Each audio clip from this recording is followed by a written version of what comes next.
What up, what up, what up? Hello and welcome everyone to this 41st episode of the Backwards K Baseball Podcast.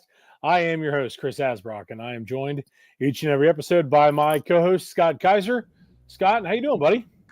It is Reds versus Braves week, baby. I'm doing swell. Yes, it is. And I got my eye watching because literally right as we were getting ready to go on the air, Tyler Callahan on a ball hit from Matt Olson just went hard into the wall on his third career start in the majors for Callahan. It looks like it, I don't know, his arm/wrist looked a little messed up. So hopefully it's not bad. But man, great, sounded like a bummer because I'm blacked out because Major League Baseball is fantastic and they want to share the love and spread the game to everybody, so they make it so that you can't watch your teams when they're in your market. That's the beauty of baseball. And did they call that they called that a fair ball? Could you hear? Are you listening to it or? Yes, I heard the collision, and then I heard as the Braves ran around the bases while everything was going on, and then I heard the review, and then the show started. What did they say? Could you tell me what they said on the review? No, I didn't. Once they were going to the review. Okay, because they just came out. It's now 4-0 Braves right now, but Tito is looking all confused because he caught the ball, and this is like if you guys are. I mean, obviously you guys aren't able to. To see it or anything like that. But as he's diving in, Callahan catches it and crashes into the wall, and he's got the ball.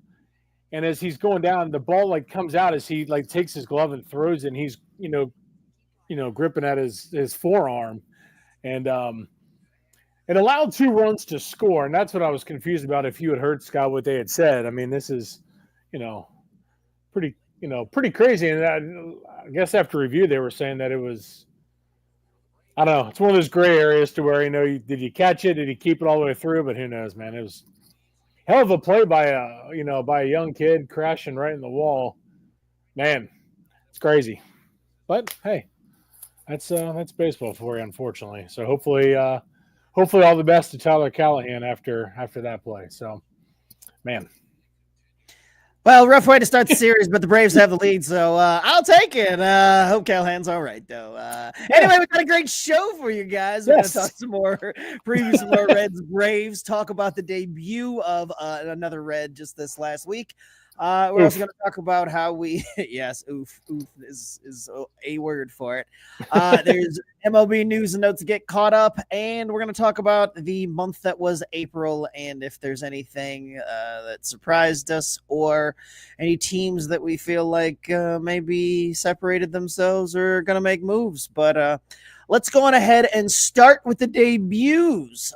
It's been a season, as we've talked about before, many debuts by many guys, either right out of college or, just a few years removed from college. Debuts in Major League Baseball no longer take 4, 5, 6 years before, after getting drafted to getting to the majors.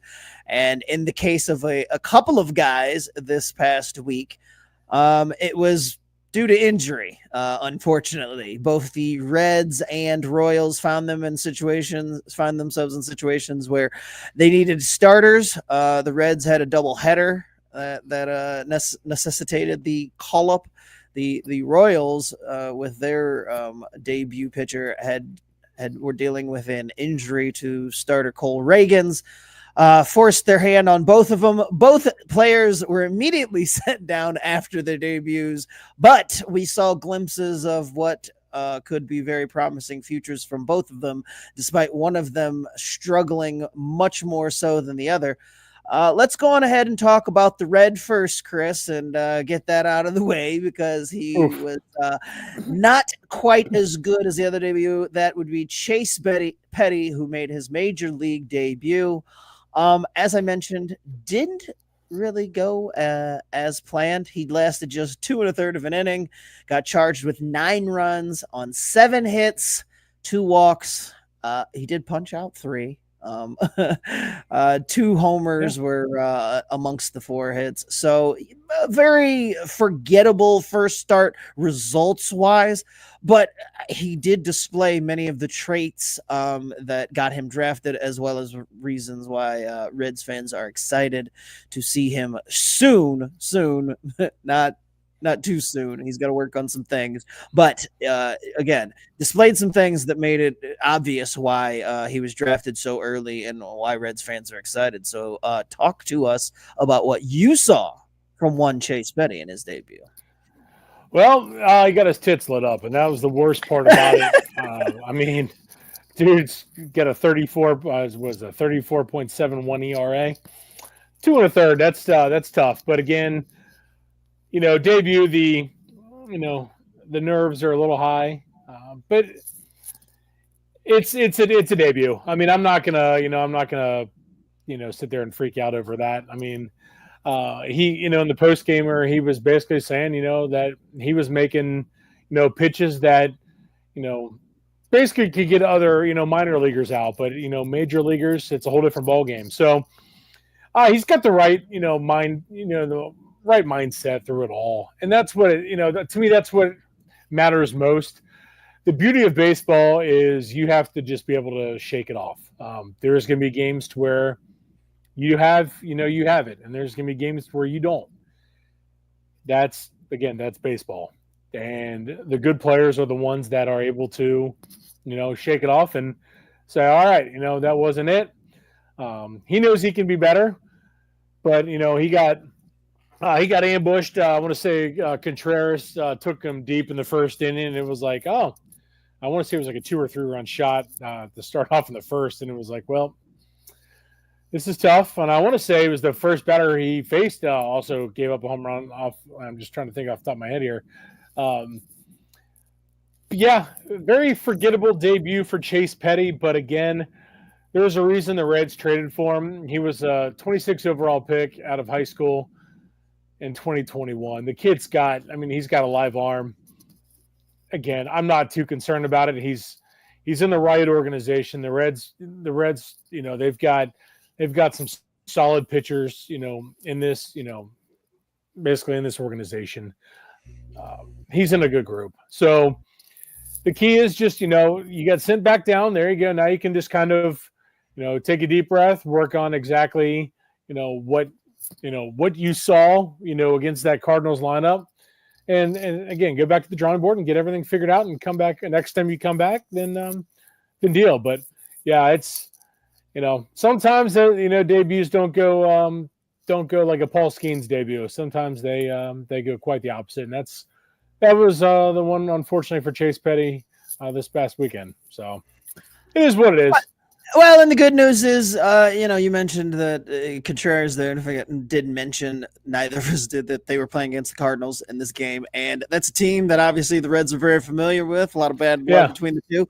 He will get plenty of chances as long as he is part of this Reds organization to get revenge on the Redbirds after they took advantage of him in this debut. Like I said, not much to glean from it, but he did show flashes, and the numbers looked good as far as on his pitches and whatnot. It was clear that his secondaries need work. He's a big fastball guy, so that looked all right. But as most minor leaguers do, and especially one who was forced into this start, like in a perfect world, the Reds wouldn't have needed him, but they needed a starter. And because of injuries to some of their other depth pieces and it being not turns for other guys, it just kind of, he kind of just drew the short straw, if you want to put it like that. In the case of, he wasn't necessarily prepared for it or ready, but hey, sometimes when you get the major league call, it's not like everybody where you're anticipating it. Sometimes it happens to just be a rain, a doubleheader or an injury thing, and it kind of comes out of nowhere. Yeah. So, he did the best he could, and bright days ahead though for one Chase Petty. I mean, he wasn't necessarily tearing it up in AAA either with Louisville so far, man. So that's Right. you Yeah. know, That's what I'm saying. It's like he was pressed into surface. This wasn't like yeah, anything anybody was anticipating or that he's knocked the door. I personally remember getting the text that he was going to be called up by the Reds and thought, yeah, oh, I wasn't expecting that. Like, yeah. I wouldn't either. It was very unexpected that was the case, but it's still interesting to see because, hey, look, at some point the kids got to play. In general, not him, but the kids have to play Exactly, at the major league level to see what they've got or whatever. And again, sometimes it's on a schedule and it's predictive and they're rocking and rolling, and it's just a matter of time. You're anticipating it. And other times you just get a random text on a Tuesday that a guy's going to start, and you had no idea. But bingo. And I'm sure Francona said that he was jacked up and he looked like he was ready to run through a wall before the game. You mentioned it. Major league debuts, it's especially for pitchers, such a difficult thing to do, to get out there and all the nerves, all the excitement of your first start and all that. Like I can only imagine what it's like to be out there and then to have to go out there and perform in front of the most people that you've ever performed in front of. Just wild stuff. But more often than not, let's just say that pitchers debut like this. They are not. What? No, go ahead. Oh no, I was just gonna say. I mean, MLB debuts overall, it's a crapshoot. I mean, literally, it's not. I don't put much stock into them at all. Because again, they could be fantastic, and then you see, we saw Jackson Holiday last year. Start off and he struggled, and then ends up getting sent back down, and then it is what it is. It's just these guys. Jack Leiter, Jack Leiter was one that he, again. It's what can you do, the next time you're up. Yeah, there you go. There you go. But it's overall, like, again, how you rebound and just, working on what you need to. And that's really what it comes down to. Because the good ones, they come back and, they learn. So yeah, and I mean, and it's much more typical to have a debut like this than the next guy that we're going to talk about, which is Noah Cameron from the Royals. Noah Cameron from the Royals took the conventional wisdom of struggling in your major league debut on the mound and spit on it. In fact, he took a no-hitter. He took a no-hitter into the seventh inning of his debut. They ended up winning 3-0 over the Rays on the road, no less. So he went into the seventh inning, and his line ended up finishing as 6.1 innings pitched, 1 hit allowed, no runs, 5 walks, and 3 strikeouts. So it wasn't all roses. I mean, you're not exactly looking to go out there and walk the world. 5 walks is quite a high number. But if you're only giving up 1 hit through those 6 innings, then you can live with it. It ends up being exactly a whip of 1, and there's no reason to downplay it at all. It was a fantastic major league debut. Again, he was sent right down too, so regardless of the fact that he performed like a seasoned vet, unexpected start just to fill in for Cole Reagans and keep the rotation in order. Saw a lot of good things. He does not possess the same big fastball that Chase Petty is known for. He's much more of a control guy, has a very nice changeup, sits more like 92, 93. It'd be interesting to see how the rest of his career plays out. He's not as highly touted of a prospect, but hey, can't argue with the results. And it's not, like we mentioned, it's not exactly easy to just strut into the major leagues and take a no-hitter into the 7th inning in your debut. Yeah, that's, it must be nice. It's one of those things. But it's, it's one of those situations to where, I think that is probably the best, the best situation for a pitcher is when you have no idea it's coming. And it's, hey, we need you. You're going to start. Like, oh, shit, okay. And then you don't have time to dwell on it. And that is, and they say, from what I've heard over last, I would say probably last 5-6 years or so, you've heard other, analysts and everything like that who have actually played the game. that have said, when you don't have that time to prepare and it's just thrust upon you, then there you go. It's a lot easier to handle. And that very well could have been the situation for Noah Cameron compared to Chase Petty, because we knew Petty was getting a call up, a day or two prior. So, that gives him a chance to think about it and everything like that, as compared to Cameron, who he came out there and he shoved against the Rays. So yeah, it's going to be, again, then you get sent back down. It's kind of like, well, okay, the key is how do each one of these guys, how do they handle it now? Back down in AAA, AA, wherever each player ends up. For the most part, it's AAA usually. So, but it's how these guys respond and building off of that starter, that debut, and working on what they have to work on. That's what it comes down to when they, so when they come back up, they can continue to roll with what got them there originally. So, yeah, two completely different debuts, but still two promising arms, man. That's the beauty of baseball, is we've got, again, so much young talent that's here and so much young talent that's it's on its way up here. So, continue to enjoy. Yeah, and to add to the uniqueness of Cameron, he grew up in Kansas City. That's right. Yeah, he was a lifelong Kansas City fan. His parents raised him as a Royals fan. So not only did he get to make his major league debut, he got to be for the team that he grew up watching. I can't imagine what that was like. But as good as this start went, still a lot of things to work on. I could be able to succeed at many levels, walking 5 guys, in a game. Like I said, at any point, at any level of baseball. So he's got to clean that up. But it probably benefited him too to have that start on the road. Being in Kansas City at Kauffman Stadium probably ease things up for him a little bit. I'm not going to say that the results would have been, completely different, or similar to Petty's, but I have a feeling they would have been closer to Petty's than they were had that game been at Kauffman Stadium. Just the emotion and the adrenaline and all of that, I think might have taken us. So we look forward to seeing when Cameron does make that debut at Kauffman Stadium, to see if, who knows how many starts he gets between now and then at the major league level. Maybe the next time he starts, that's where he pitches. But, it'll be interesting to see how he fares there versus just that one. But of course, you do have, it's like, we talk about how hard it is to debut and all that. You do have the benefit of unfamiliarity when you come up as a pitcher. Like, these guys don't have a book on you. There's no scouting report. They have just whatever they can get their hands on. There's a lot more video and stuff like that now that they can watch, but there's nothing like actually standing there.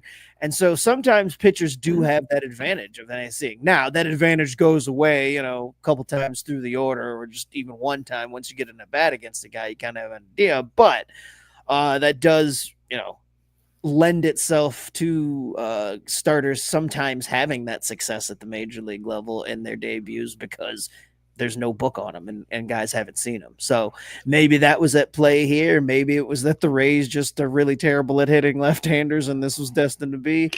Probably a combination of both, but congratulations to both Petty and Noah for making their dream come true. Even if you have a horrible debut, like in the case of Petty, or if you're, basking in the glow of taking a no-hitter in the 7th, like, making the major leagues is a special moment no matter what. So, congratulations to them both. And we will watch both of their young careers with much promise. I was going to say, regardless of what happens with their careers, they will forever be known as a big leaguer. Yes, you can't take that away. And neither one of them is going to forget their major league debut. Exactly. For different reasons, for sure. But like, both of them is going to have a story to tell. That's for sure. No doubt. So good to see it. And again, the influx of talent, just out of college or shortly out of college, these two just drafted within the last couple of years. It leaves the game in a good spot. So hopefully now we wish them success and health. Yeah, hopefully, Jesus. hopefully, their careers aren't set back by injury, and they can just focus on getting better because of the talent that they have. So, No doubt. Yep. moving on to the other big story of the week. Well, before we get to discussing the one, let's talk about what happened over the weekend. We talk a lot about injuries and how last season was such a disaster on that front. Well, we were dealt another blow this weekend. Tristan Casas, first baseman for the Boston Red Sox, went down hard when he stepped awkwardly on first base. It knew almost immediately. I thought when I got the notification and saw the replay that it looked like he tore his ACL. Turned out he ruptured his left patellar tendon. He has already had surgery and is done for the year. Huge blow to the Red Sox. He had started off slowly this year, and it was kind of rough because last year he, started slowly as well, but then tore, cartilage in his rib and missed a good chunk of the season. Did not end up coming back until about a month and a half to go. Spent a good portion of the season on IL. Was very frustrated. And, was hoping to put that behind him, worked really hard to get ready for this season, and now this happens, and he will miss the rest of the year. Huge bummer. I am a very big Casas fan. For those of you who have watched The Clubhouse on Netflix, it's the comparable baseball version of Hard Knocks that Netflix just did the first ever season of. And Tristan Casas was a standout for me. I love that dude. He's got a great personality, really interesting guy, really unique guy. And it sucks to see him have his season ended like this because by all accounts and just by watching him on the show, you get the idea that he's a pretty good guy and loves the game and wants to do well. And it sucks to see this for him. So, yeah, it's a shame, man. It's another injury, man, to another, solid player, man. Yeah, another guy that's working on up and coming. He kind of had a little bit of a breakout 2 years ago in the second half of the season. Really started. It was coming into last year that everybody thought that he was going to become the superstar that people had predicted that he would. Yeah, he's a very highly touted prospect. 5 years ago or so, whatever. Like he was one of those names that you heard about coming. Yes, just in the game all the way through. Oh yeah, right. And so very highly anticipated prospect, and has struggled to get going and sustain success at the major league level. But there's been flashes, and you've seen what he's capable of.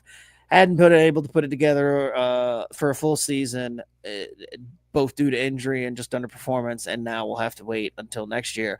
I don't know what the time frame is on this. I don't know. I didn't see if he's going to be ready for the start of next season or how much this will affect his readiness for next season. But I'd imagine that there'll be some type of some type of delay. I can't imagine that off this type of surgery. It's the same knee he's also had surgery on before, so that's also less than ideal. When it comes to these type of things. Like I did hear somebody say that this could affect the shape of his whole career, a knee that he's now had surgery on twice, and clearly the structure of that knee is not not 100%. So unfortunate, I guess, is just the best way to kind of put it. Did you find anything about it? Just, I mean, a lot of it, they're just saying likely season's likely over, and I'm like, yeah. Well, and I guess that's the only thing that I've seen too as a time frame. Yeah. So that suggests to me that if it says it's likely over, that means that there's an outside chance that he could have played some more this season. So that makes me think that being this early, that it won't affect next year, and he should be able to get in a full recovery. It's just going to be a lot of rehab and stuff throughout the season. So, I mean, hopefully he's at 100% and ready to go, coming out of spring training next year. Yeah. Cora said he did an outstanding job in the offseason to put himself in that situation, basically coming back from, the cartilage, like you had mentioned, his rib cage. Didn't start the way he wanted to. Cora said of Cass's struggles, he was going to play a lot, and now we've got the focus on the rehab after the surgery, and hopefully get him back stronger than ever and ready to go next year. So, I mean, he was just batting 182 with 3 home runs and 11 RBIs. I didn't realize he was struggling that bad, but man. Yeah, no, this season had been a rough go to start. I mean, there were, and you know how unforgiving they are in Boston. A lot of clamoring for the next man up, a lot of people wanting him traded, whatever. And them, of course, having Roman Anthony and Marcelo Meyer sitting there in minor leagues still, and the immediate impact of Christian Campbell starting off as a rookie out of the gates. There's people that wanted Casas, done. Unironically enough, he had just started getting going. Like as this happened, he had kind of just started to pull himself out of it and find himself at the plate. And then, of course, this goes down and wrecks that all. So never fails, man. Yeah, it really doesn't. Never fails. It sucks to hear. And like I said, by all accounts, great guy, really good personality, fun interview. I've seen a lot of interviews when, like last season, he did a lot of interviews when he was out injured, and they would do the in-game interviews, which those are more of my preferred way of watching in-game interviews, is when they're interviewing guys that aren't playing in the game. Like, I understand that it's a unique, but I'm not a huge fan of the in-game interview with a guy on the field in baseball. It just you don't like that? It doesn't work for me. Like, I mean, maybe the outfielders, but I just feel like the infielders, there's just so many things going on. Like, I guess like maybe a guy like when they do it when a guy's running the bases or something. I just feel like there's this concentration level that you need that trying to conduct an interview while you're playing a game is just it blows my mind. Like, true, I'll give you that one. Yeah, I have trouble walking and chewing bubble gum, so maybe it's just me. Don't sell yourself short, man. It's okay. But anyway, yeah, like I said, big personality, fun one to watch, and it sucks that we will be deprived of Tristan Casas till at the beginning of next year. Yeah, that's tough. I was just looking at that article, ESPN article. So right now, I mean, their options are Abraham Toro and Romy Gonzalez. So not righties. That's it. Yeah, there's not many options there, and with before the Bregman trade or before everything came finalized with Bregman, there was the talk that maybe they'd move Rafael Devers over to first. He's very hesitant to do that. Doesn't want to really play first. A lot of resistance there. And despite what everybody thinks, it's not as if you can just on the fly play any position in Major League Baseball and like just assume that everybody can be dumped on first and play it well. Yeah, it's not how it works. Right. And so, the immediate response to this was, oh, well, this is going to get Roman Anthony up. Just throw Devers over on first. And it's like, no, that's not how that goes. Like, Devers already said he really doesn't want to play. He wants to stay at third baseman. And, they've been doing the third base DH thing with Bregman. And it just, you already had that thing. Devers has gotten going. Not the answer. So they're faced with middling options to replace Casas. I'd imagine if things go the way that the Red Sox hope that they go through the rest of the season, that's a place that they'll be looking to improve come the trade deadline. The good news is, the good news is that replacing first base when you're talking about going out on the trade market or whatever, not the most difficult thing to do. Hard to teach somebody to play first base on the fly, not hard to replace out on the open market. So exactly. It is something that you can find somebody relatively easy. Yeah, Cora said there's no plans to move Rafael Devers. And then Craig Breslow said the team might be exploring a long-term replacement. So this is unfortunately an opportunity to explore what's available. We'll look both internally and outside as well. I can't imagine that they will look, or be too, I can't imagine they're just going to stand pat. I can't. I mean, they're right now they're sitting at 500, 2 games back of the Yankees. I mean, you're right there. Well, and it's early enough in this season that there isn't they're not at a crossroads. They'll exactly more or less the whole season is in front of them for all intents and purposes. Exactly, so, but it could quickly slip away. Sure, if, that's the worst part about it is how quickly it can turn. Well, I mean, not the best news in the world, but the silver lining is that you were kind of winning and doing things despite Casas when he was in there. He was struggling. True. So it's not like you're so anything that you go get, assuming that they produce at a high level than Casas was, it's kind of a net gain, which it sucks to say, but just the way he had been playing now, who's to say how well he would have played through this whole season? And obviously the Red Sox have had expectations that he was going to break out and just be that consistent 30 home run, 100 RBI first baseman that you just kind of set and forget. Maybe he was going, maybe that was his destiny this year and they'll be deprived of that. And that production is not easy to replace, but the production that he had displayed over the first month, very replacement. Yeah, very easily replaceable. So they may even gain a boost, depending on who they bring in. So tough blow for the Red Sox, but a good timing if you're worried about contending and making sure that you're able to replace the production that you would have gotten from Casas. So exactly. Yep. Moving on to the other interesting thing that happened in the news just from the league yesterday, getting a text that the Texas Rangers had fired their offensive coordinator, which made me pause because I wasn't aware that offensive coordinator was a role on many staffs in Major League Baseball. That's not something that you hear all day, but the Rangers dismissed offensive coordinator Donnie Ecker on Sunday night. This is not something that happens very often.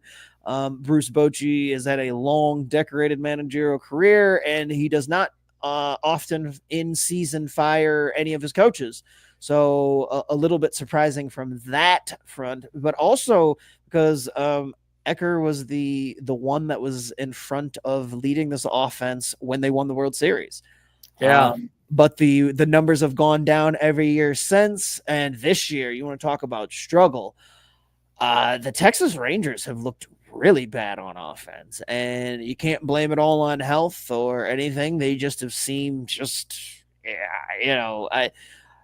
they have a mix of old and young, so it's not like you could just say, well, they got old overnight, but it feels like they got old overnight just the way they're producing. I mean, 25th in the majors in slugging, 26th in batting average, and this is after yesterday's game on Sunday, coming into today, 26th in batting average, 28th in on-base percentage, 29th in runs scored, and 29th in walk rate. So there's only 30 teams in Major League Baseball. As you can see, they were almost dead last in a couple of those categories. I mean, most importantly, being runs scored at just 113 runs. I mean, the year they won the World Series and leading up to it, prior to winning the World Series, this Texas offense was a force, like just a machine. 1 through 9. Everybody was just mashing, and it's like somebody flipped a switch. A lot of the same guys, age does play a factor in some of their cases. They've dealt with a few injuries, but not many. It's just a lot of underperformance, which is, I'm guessing, what they ultimately made this decision to move on from the offensive coordinator Ecker, but it's weird that this group of guys is all of a sudden just kind of forgotten how to hit. Yeah, that's kind of shocking. Like you had mentioned, I mean, just where they stand statistically throughout the league is pretty. I mean, it's brutal. And I mean, for a team like you said that is, supposedly, has all this, talent that we have seen, produced previously, man, they're picking a bad time to really struggle. And it's, right now they're in 4th place in the division. They're 4 games back of the Mariners. It's one of those situations to where, like we talk about, the season could slip away pretty quick. And that's one thing, I think that's part of it here is, when the production continues to, when you're at the height of the game and you win the World Series, and then offensive production continues to fall off, year after year after that, something's got to be done. And unfortunately for Donnie Ecker, that his job was the one to to be axed on that. But it's there's too much talent on this team for them to be struggling as bad as they are.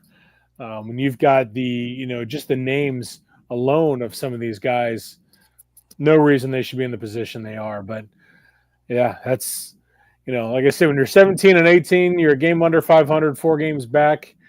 In a division where it's tight. I mean, first to fifth, separated by 7 games, and with the Mariners leading the division, the Mariners have gone on an absolute tear the last 10 games.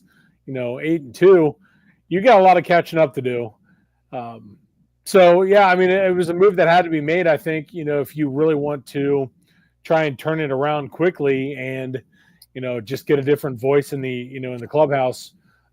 Offensive wise, had to be made. But yeah, Brett Boone, who played for Bruce Bochy 1 year when he was in San Diego, kind of an interesting name to bring in. But we'll see how it goes. But yeah, it shocked me. I mean, when you told me about it, I was kind of I remember I asked you, I said, "Man, when did that happen?" Because I missed it.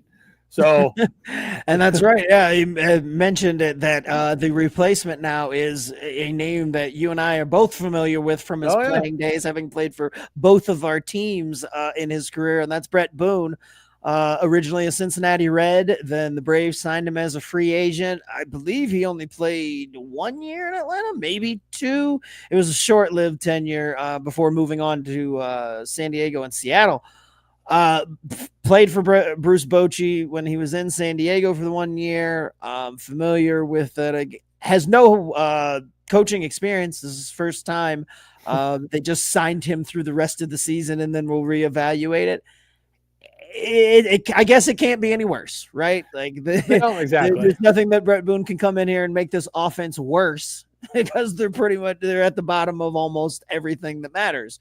So from that aspect, maybe they did need to just shake things up. Maybe that's what I'm saying, a different voice. Right. Yeah. Maybe the voice is what they needed, and this offense will get going. I mean, and maybe it was just a slow April start, but like you said, the downward trend of 3 years is kind of hard to ignore. And when you come out and you're this abysmal with this much talent and an offense that, again, it has shown that it can be world beating at times, for it just to struggle this much for this long, it definitely needed to happen.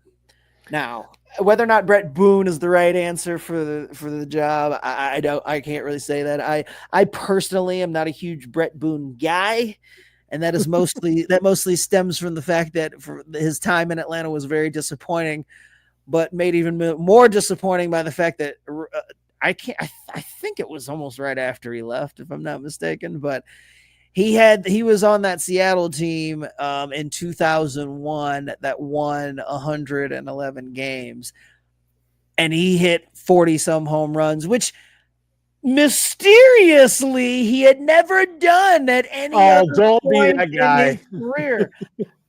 Yeah, I'm pretty sure, and most people are, that if you look at the career of Brett Boone, there's a couple of outlier years towards the end of his career in terms of number of home runs. He was always a 20 home run guy, and the era that he played baseball in suggests that he may not have done the 40 home run season all natural that late in his career. That's a damn shame you're making these accusations on this podcast right now. Well, it's also the fact that everything was going out there on the West Coast, and he got out to Seattle and got jacked. I mean, Brett Boone, you've seen his brother coaching. Maybe he's just slight guys, and he went out to Seattle and just became a brick shit house. Dude, maybe he was just seeing the ball better. That's all. Yeah, his arms are seeing the ball better. I can't do this with a straight face. I can't. I'm trying, but I can't, man. Yeah, so I mean, I'm not a huge Brett Boone guy because, like I said, I think that weirdly enough, his name never came up. Though. I was gonna say it was never mentioned. Yeah, he was just one of those guys that you're like, well, he has to because of the spike and because of like physically, he just looked different. But he was never like his name never got associated. Really Not weird. one time, which is insane. Yeah, maybe he'll be able to tell the guys. Maybe he'll be able to share how assholes like you.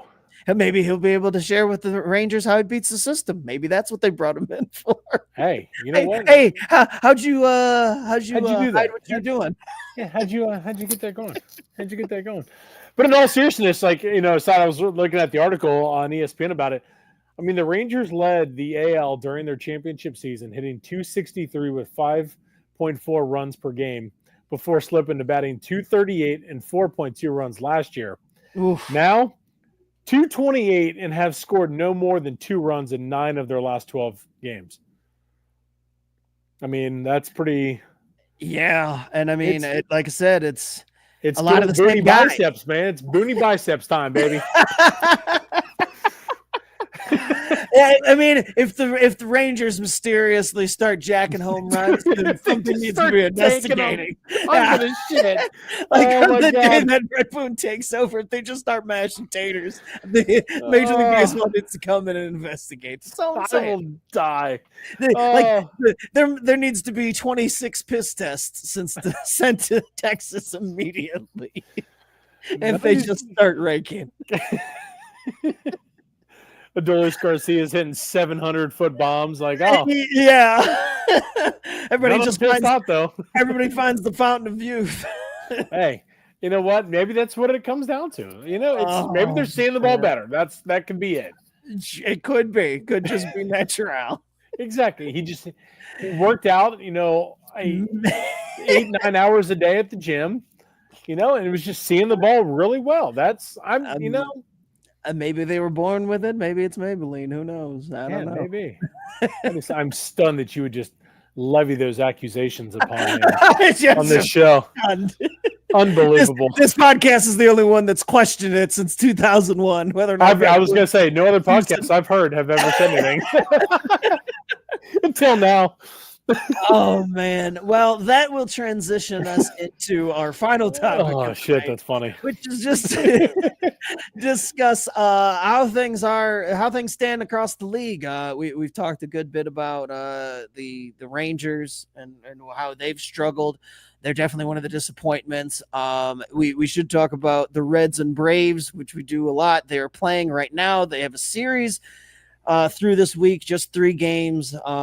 Unfortunately, the way the schedule goes now, they usually only get the one home and home series. So this is the home series down in Atlanta for the Reds and Braves, and then they will play again in August, which also includes the Bristol Motor Speedway game that'll be taking place there on the track. Interesting first month. Everybody knows the struggles of the Braves. They've been up and down, finished the month strong. Got obliterated over the weekend against the Dodgers to kind of remind me and everybody else that they're still a notch below the best, at least as currently constructed. And that's tough to live with. But, not many people are beating the Dodgers. Still early, still a ways to go. I think that this series will be a good series. These interesting pitching matchups, if nothing else. So, I was going to say, I was going through the pitching matchups. Man, count me in. Yeah, tonight it was A.J. Smith-Shawver and Brady Singer. I think as tomorrow, Grant Holmes. It's Abbott versus Sale. Abbott Sale, okay. And Wednesday is Hunter Green and Holmes.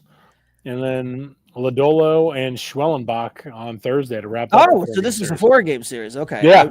For some reason, I was thinking this was 3 because that's the other thing. It's like even though they play less now because of the balanced schedule, they don't necessarily play the 4 games schedule or 4-game series anymore, which that used to be like for sure that there would be 3 trips, like 2 to 1 and 1 to the other, and one of the series was always a 4-game. Yeah. But now that they've restructured it, they tend to limit that to 3 and 3. So I'm glad that they're doing. They'll end up playing 7 games against one another. Which pitching matchup are you most looking forward to? Including tonight's matchup, I guess, despite the result. Yeah, I mean, honestly, tonight, just because I've just been wanting I'm wanting AJ Smith-Shawver to take that next step, and he's like kind of there. He's still young, Yeah. but he's like showing what I want to see, and he's pitching well tonight. So for me, it's just if he can get going, and Sale is getting back on track. Swellenbach's been up and down and in and out. But we still think he's going to be good, and hopefully get Strider back and get away from the injury bug for the rest of the season. They'll be in a good spot, but the key is there's got to be somebody else that steps up with Ronaldo Lopez on the injured list for most of the season, and the loss of Max Fried, obviously. So yeah, if AJ Smith-Shawver could take that next step and be consistent enough, if he can do what Schwellenbach did last year, where it's like he doesn't need to come in and be a world beater, just come in and keep them in games every fifth day. That's all I'm looking for. So yeah. Tonight's matchup was probably the most important for me, just when you're talking about pitching matchups, just because I need him to do well. So yeah, no, I get it. Honestly, probably tonight was probably the one, but it's unfortunately, I mean, it's like we had said, it's 4-0 right now, but it's anytime Hunter Green's on the bump, to me, it's a must watch. So I think that's a big one against Holmes as well.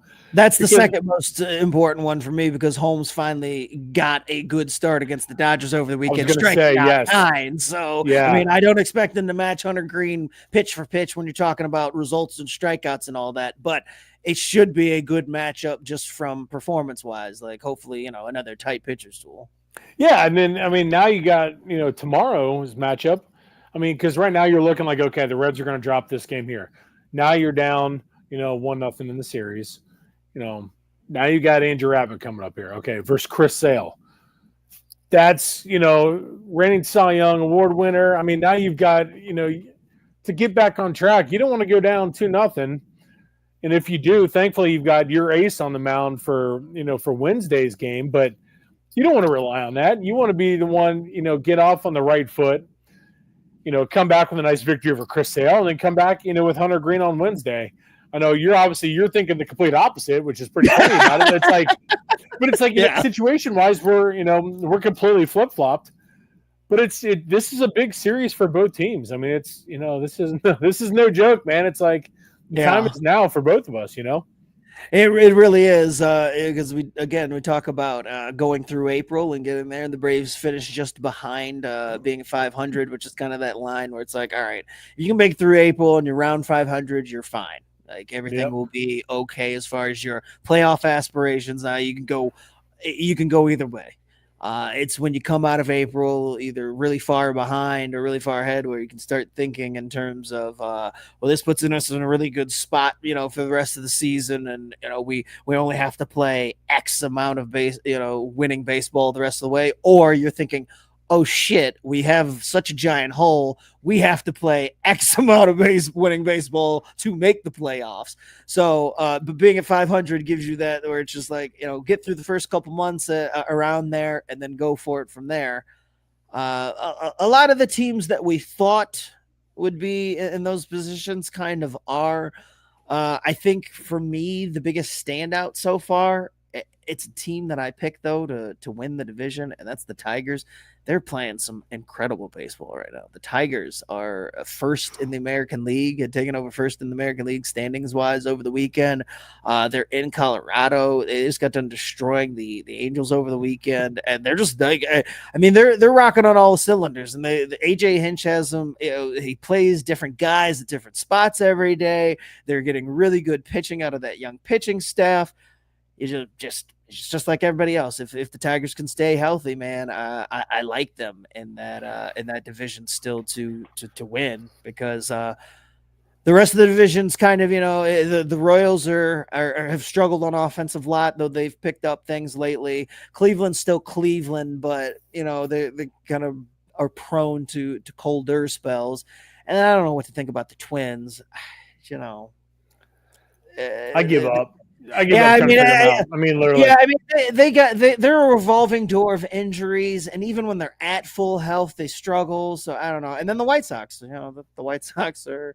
I will say this: we talked about it last week, and I have seen more things from the White Sox this season than I did last year. It seemed like last year it was, there was nothing to see, so I didn't see anything. But the White Sox are showing promise this year. Like you can see where the future is heading. Like you can see the plan that they have, and the young guys that they have. They went from looking like just a completely inept, like had no business playing in the major leagues organization to, okay, this is a functional major league program, and the Rockies have stolen the title of the ones that we talked about last week that just look like they don't know. There's no plan either now or in the future. It's just whatever, just a collection of guys. You look at the minor leagues, It doesn't look like there's a cohesive plan there. And I mean, and for the most part this season, they've been an automatic victory against teams. They had 6 wins on the whole season. Yeah. It's just been embarrassing. So I think those are the things that have kind of stood out for me, is that the White Sox have passed the baton as far as being the worst in the league for the time being, and Detroit playing just incredible baseball to start the season. What about you? What's kind of stood out for you along the way? The Rockies being as bad as they are, that's definitely one. Like you were just talking. With the White Sox, as bad as it was last year, they were the butt of all the jokes. At least, we made fun of them, hell, every damn episode we were doing. I mean, we were just ripping on them. Now it's, tag Colorado's it. And you had mentioned that you could see a plan with the White Sox, and you're starting to see, there's a vision there. Then I'm okay with getting my teeth kicked in if I can see that, the future and like what could be coming up. Yes. With Colorado, I mean, you want to talk about disheartening. Man, that sucks. I mean, it sucks bad having to deal with that, game in and game out. I mean, just brutal.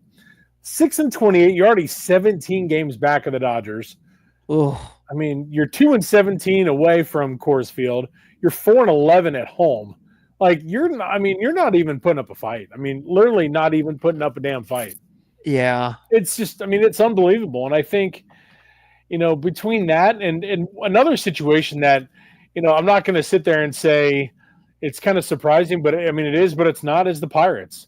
The Pirates 12-23. Yeah. We had talked about how criminal it was for an organization to not, do anything in the offseason to help out Paul Skeens and Jared Jones and guys like that. And they're paying for it. And, enjoy it while you can, Pirates fans, because Paul Skeens ain't going to be there long. Once his contract, that dude's gone, man. I wouldn't want to stay there. It's not like. Well, then we talked about how criminal it was that you have this excitement, you have this kind of momentum heading into this past offseason. It's like, all right, Skeens, and hey, unlike Colorado, hey, the Pirates kind of got a plan here. They've stockpiled all this pitching. They got these young guys. What are you going to do to make that next push? Sit on our hands all off season and just roll the same guys out there, and in some cases, lose a couple guys because there's always some type of attrition. And proceed to look like you have no idea. Mike chiming in saying that he heard the stat that the Rockies are on track to win their 20th game in September. I mean, that's just insane. That's insane to think. I mean, and the Pirates, once proud franchise, it had won all the things back in the 70s and even up to the early 90s, were a competent organization. I mean, there's people alive that have no idea that the Pirates have been anything other than terrible. The Rockies, I mean, they're not a beacon of success, but they've had, they made the World Series run. Everybody remembers Rocktober back in 2007. Like they've had successful franchises or successful years, and at least had, were respectable and had teams that challenged for the playoffs. So to see them just completely fall into this just wasteland abyss with no direction, no nothing, like, and it is coming on the heels of putting in Todd Helton into the Hall of Fame. Like that, Yeah. he is the picture of what they had accomplished, or at least the level of baseball that you expect to play. Like they've never been known for pitching and putting it all together, but the Rockies were a tough team to play. They had guys that, there was a reason, at least going into Colorado, you didn't want to play them. They'd have dominant home records. End of the year, their record generally looked like, 500 or whatever, but they stuck in. They weren't an easy out. There seemed to be a plan, and now it's just all gone. Like, I don't get it. It baffles me. Like it just, stunning. Like just stunning to me. I don't get it, man. Mike saying that Elian Skeens and Dodger Blue in a few years is going to make him puke. Let's not wish that into existence. All right. Like, I mean, Skeens, I can see is a California kid. I can see that. I could, but it's like, me. I was gonna say it's like I don't want to think about that, but it's just as bad as seeing either one of them in pinstripes. Like, I'll go Dodger Blue over the pinstripes. It would suck so bad to see Paul Skeens in New York. Like I don't need that type. I don't need that type of negativity in my life. I don't either. Don't ruin that glorious stash by putting it in pinstripes. I don't care what the facial hair policy is. Like you saw what they did to Devin Williams. They took my boy. They killed my boy. Don't do that to Paul Skeens. Don't do that to baseball fans, damn it. I mean, he's worn blue and white before when he was with Air Force. He looked good in it. So, I'm just saying. About how good he'll look. I just don't want to see it. I think another surprising thing of note, just like kind of going through and thinking about it is, and as we talked about teams that kind of disappointed in the offseason and haven't done with it, it's the Orioles. We talked about it last week. Yeah, that was the other team. Yep. Like, man, you guys, you got the world in your palm. Here's a franchise that has a plan. They've stockpiled all this talent. They're raring to go, and they cheap out on the moves. They get a new owner. Hey, we're gonna make moves. We're gonna spend money. It's a new era in Orioles baseball. Get ready. We're about to take flight. And failure to launch. Exactly. Yep. I mean, this season it feels like they've struggled. Big shocker when you don't you lose Corbin Burns, who has struggled himself this season. So who's to say? Like I'm sure there's some people saying within the walls at Orioles headquarters, like, well, it's good that we didn't spend that money on to keep Corbin Burns here because look at how terrible he's doing out there in Arizona. Which fair point. But you didn't spend the money on anyone. You didn't get points for losing an ace and not replacing him with anyone and trying to shop in the bargain bin by signing Charlie Morton, who's now it's not something to be proud of. Who's now in the bullpen. Yeah, like avoiding a disaster contract and not signing one at all. Not signing any contract at all. That's not a bad, that's not something to brag about. But it feels like they're wasting the talent. Like if Colorado doesn't have a plan, and it's a shame that Pittsburgh isn't doing, it feels like all the talent in the Orioles organization is just being wasted. Like which is irritating because just 2 years ago they had like top 50 prospects coming out their ass. And now the shine is starting to wear off of the apple. These guys are getting hurt, or the Orioles are doing weird things with their service time, and they're not trusting them.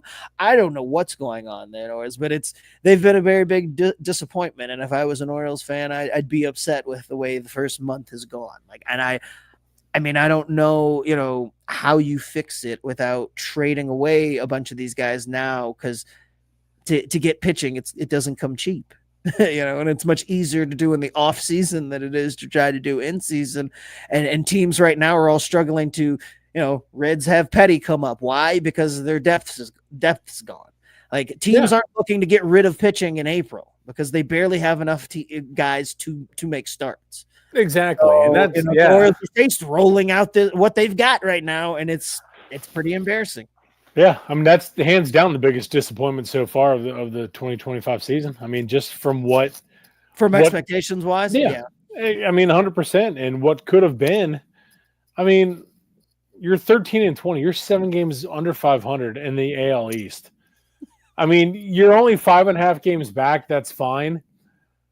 But you're playing catch up now. I mean, and that is the worst part. And one of the toughest divisions. I was saying one of the toughest divisions, and you're already a month into the season. It's done. April's already done. Yeah. Now you're 5 days into May. And there's nothing coming. I mean, the reports are bleak on Rodriguez as far as his rehab is going. He started his throwing program. He shut it down. They say they're hopeful that he'll be, this is Grayson I'm talking about, Rodriguez. They're hopeful that he'll be able to pitch before the end of the season.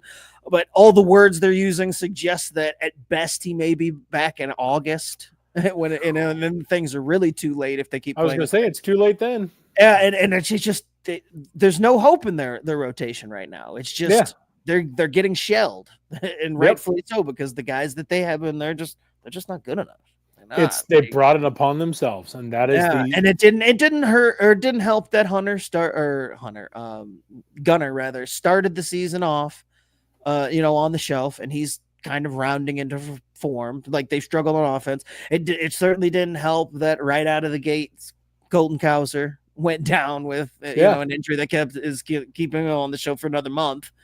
So he missed the first 2 months of the season. But you had replacements for those guys. The pitching, the writing was on the wall that they didn't do enough, that it was going to be a disaster, and that it was going to be at the best cross your fingers and hope for the best. And it's been every bit as terrible as you would imagine it would be. And we called him out on it, in the season preview.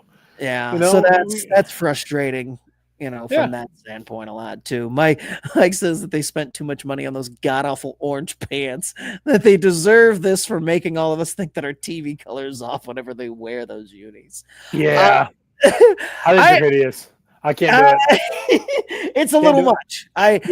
When they showed them in the off season, I was like, hey, those look good. In application on the field, not great. Not great. Yeah, execution's bad. Little bit too much going on with the orange pants. The orange jerseys were good. I love the orange jerseys, but it turns out the orange pants, we can maybe dial that back a little bit. Yeah, it's brutal.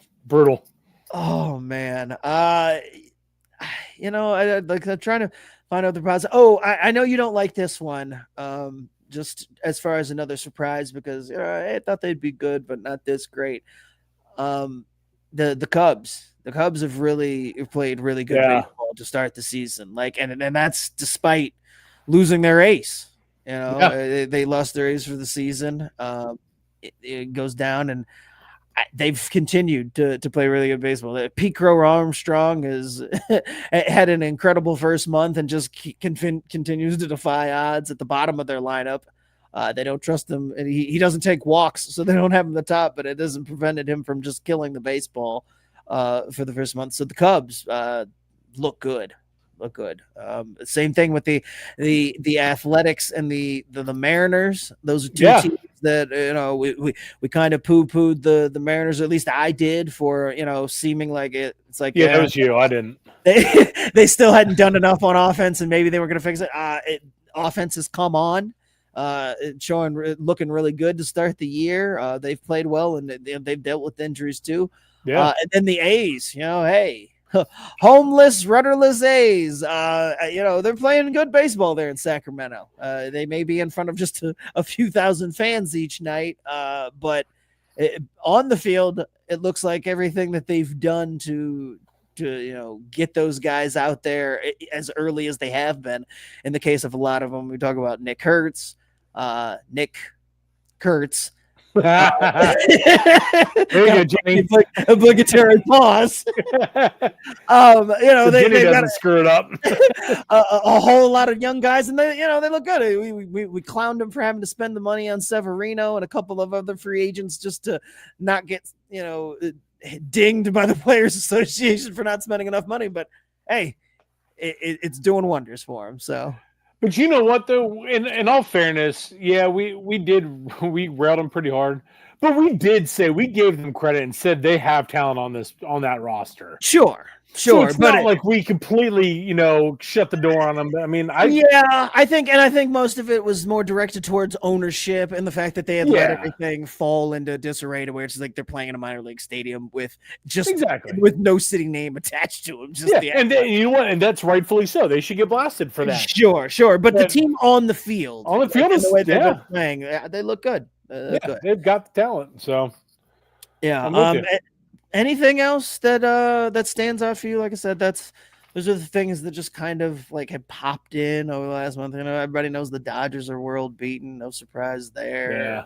I guess everybody else is kind of playing their parts. Yeah, the Giants have been a little surprising. Another team I know you don't like, but it's kind of chalky the way it is. They've played well. Funny enough, they're playing well despite bringing in what's his name Willie Adames. Spending all that money on Willie Adames for him to struggle mightily so far.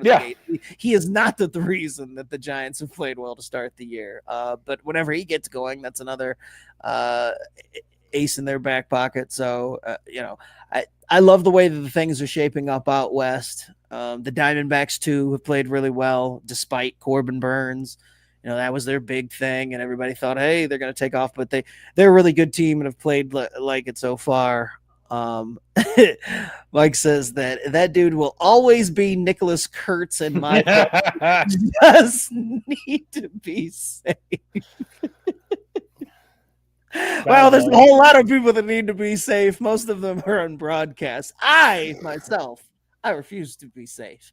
Yeah, we never have. Yeah. Nick Hurts all the way. I love it.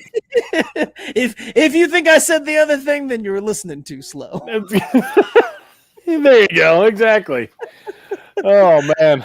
Oh well, I think that's a good enough place to leave it off. I was gonna say, I do have a couple things real quick before we wrap it up. I was actually able to, and I was telling you about it. I sent you a couple videos that I'll post if you check out our socials. Right. Yes. When I got after work today, was able to shoot up and watch Carter Schaus. Many of you guys remember the interview Scott and I did with him. He was on the bump tonight for Bishop Fenwick, and they took on Chaminade Julian in a conference matchup. Chaminade's out of Dayton, and their starting pitcher Isaac Sullivan, who's committed to go to Dayton. So it was a nice matchup between two future Division I baseball players. It was really good. It was cool to see Carter shove on the mound. Same with Isaac, watching him as well, who actually he took Carter deep on a 2-run home run. Again, it was fun to watch, but so I got some videos from that, but also I really want to touch real quick on the Cincinnati Bearcats, who have come on like absolute, on a barnstorming tour lately for Cincinnati and Bishop Ball, as many people would like to call it. UC has, they have really come, they've come on really, really hot lately in a push for the NCAA tournament. This is the month of May where it's dogpile season. It's dogpile month. Conference tournaments are going to be, happening here in the next couple weeks, with Selection Monday on Memorial Day, I believe is when it is.